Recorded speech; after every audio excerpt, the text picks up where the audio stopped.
The story begins with a warrior named Kenshin who is wandering at night, but he's mistaken as a murderer by a girl named Kaoru who attacks him. She thinks he's the murderer rumored to be defaming her father's sword style, but he reveals he isn't the one she's looking for. Kaoru owns a dojo and lives with a servant named Kihei. After some days, she tells Kenshin about a place where the murderer can be, and he goes to confront him, but it's actually a trap, and the real murderer attacks Kaoru in her dojo with many others. It is revealed that the real culprit is Kihei, who wants the dojo to be sold and occupy the land by kicking Kaoru and her students away. However, Kenshin arrives there and defeats all the opponents, making Kihei give up his mission to occupy the land. Kenshin is actually Hitokiri Batusai, who has left his previous life of inflicting violence on others, and now he uses his sword to protect others, but he keeps his identity private. Later, a police officer tries arresting Kenshin for carrying a sword, but Kaoru intervenes and the officer commands his coordinators to cut her clothes if Kenshin doesn't drop his sword.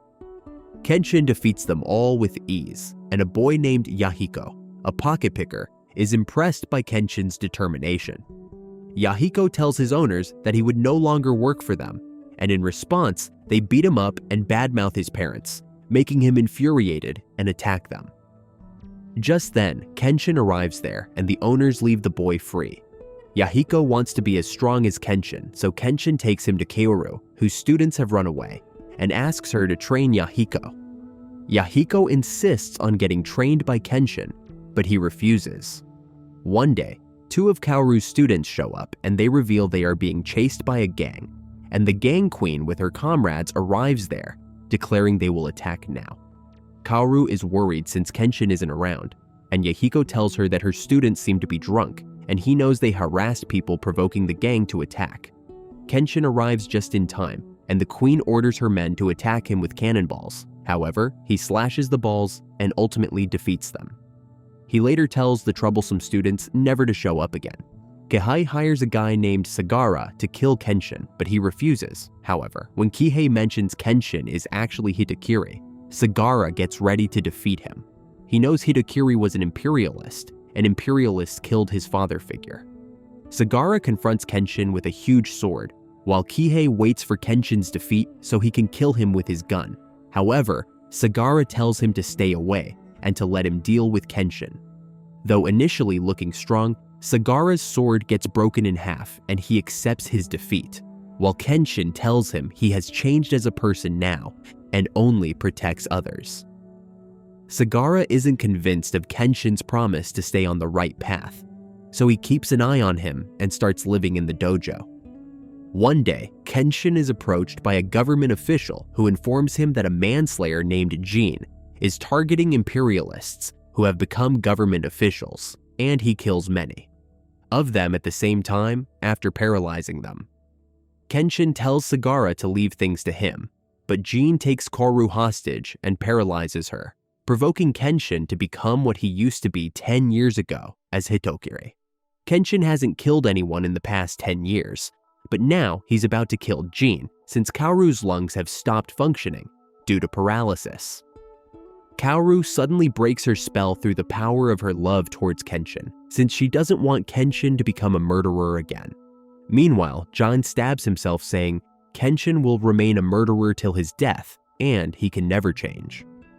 Kenshin and Sagara later go gambling, and a woman named Megumi comes running towards Kenshin, saying she's being followed by two men. Sagara knocks the men out, but people there reveal that the two men work under a famous drug businessman, Kanryo, and they shouldn't mess with his men. Kenshin is suspicious of Megumi, so he asks her if she's related to Kanryo, but she denies it. However, a strange man sitting there tells Megumi not to lie. The man tries to attack her, however Kenshin knocks him out. Kenshin takes Megumi to the dojo, telling Kaoru that they won her in the gambling, earning a slap.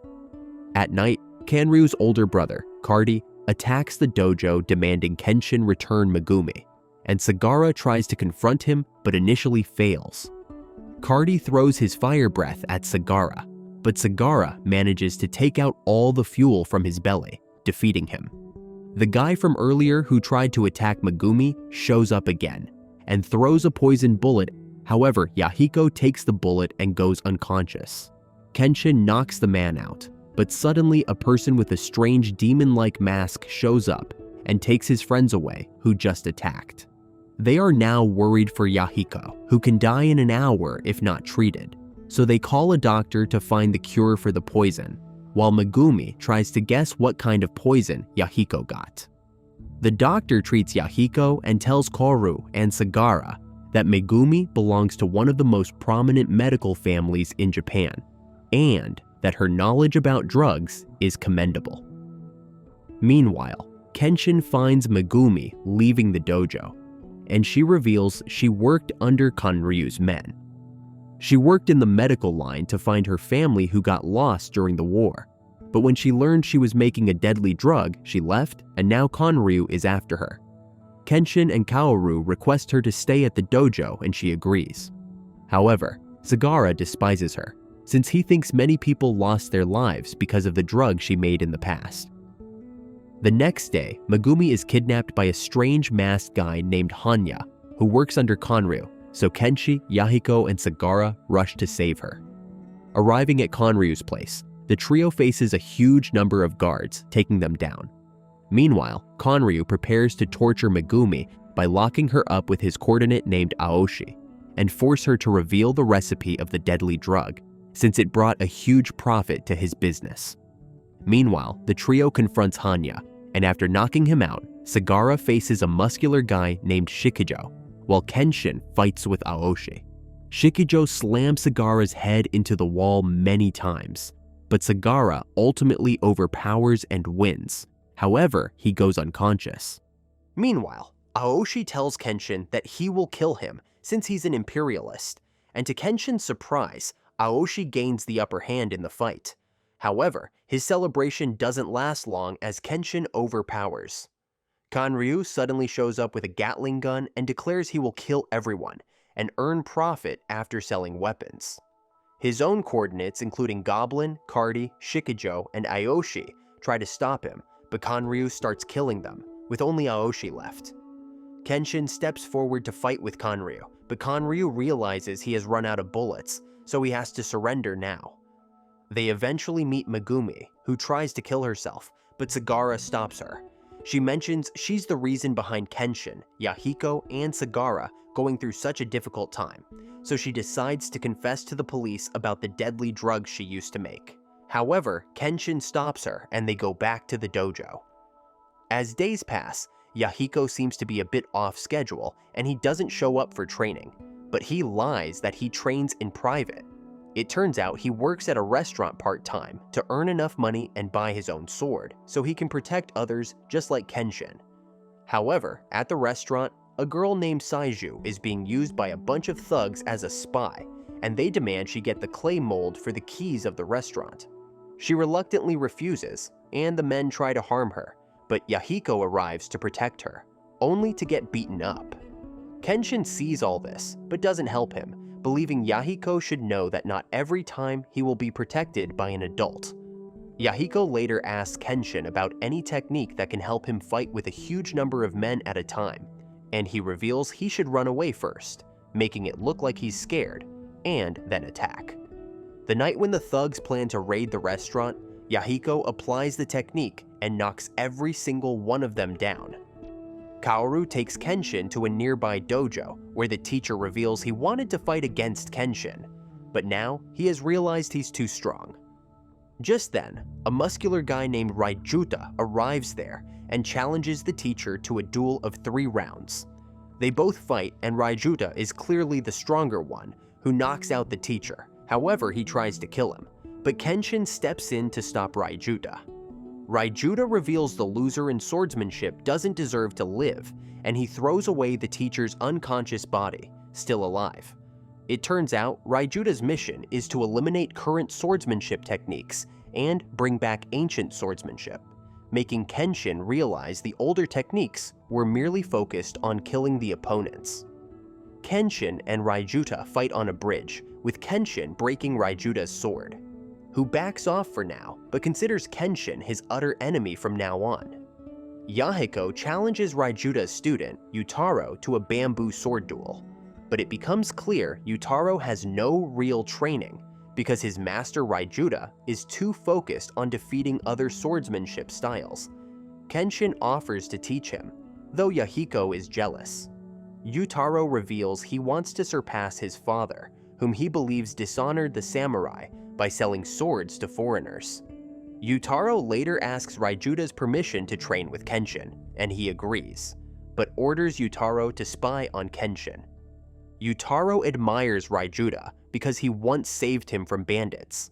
However, Raijuta attacks Kenshin out of nowhere, which disappoints Yutaro, and Raijuta reveals he only kept Yutaro around for his father's money. Kenshin defeats Raijuta in battle, but Yutaro is badly injured, losing his arm, and the doctor tells him he may never be able to pick up a sword again. Yahiko urges Yutaro not to give up, and Yutaro promises to continue pursuing strength despite his injury. Kenshin later shares a dream with Kaoru about his past, recalling the elite samurai unit, Shinsengumi, his greatest rivals as an imperialist warrior. He notes that many of their officers, especially the captains, were skilled enough to match him in battle, and he feels closer to them than the imperialists. Kaoru finds it unusual for Kenshin to speak so much about his past, sensing something is troubling him. Meanwhile, Sagara is attacked at the dojo by an assassin named Hajime, sent to kill Kenshin. Saito Hajime is a former Shinsengumi captain, and he leaves for now, planning to kill Kenshin later. Kenshin receives a letter revealing Hajime's location, and he leaves to confront him, telling Yahiko to lock the dojo. Arriving at the location, instead of Hajime, he is attacked by Akamatsu, one of Hajime's allies. Although Kenshin initially overpowers him, Akamatsu launches a surprise attack, knocking him out. Meanwhile, Hajime arrives at the dojo, posing as a police officer, and gains Kaoru's trust. Kenshin, having only pretended to be unconscious, defeats Akamatsu and returns to the dojo, where he confronts Hajime. A fierce battle ensues, with Kenshin's personality shifting to Hitokiri. Kaoru pleads for him to stop, but the fight intensifies, and just as Hajime is about to lose, a general named Okubo intervenes, who stops them, and Sagara reveals he's the most influential man in Japan. Okubo asks Kenshin to assassinate a dangerous foe, Makoto Shishio, who was thought to be dead, but he's alive and killing government officials. Kenshin's friends oppose his return to killing, but Okubo gives him a week to decide. Surprisingly, Okubo is assassinated by Shishio's men, so Kenshin decides to kill Shishio, leaving the dojo and a heartbroken Kaoru behind.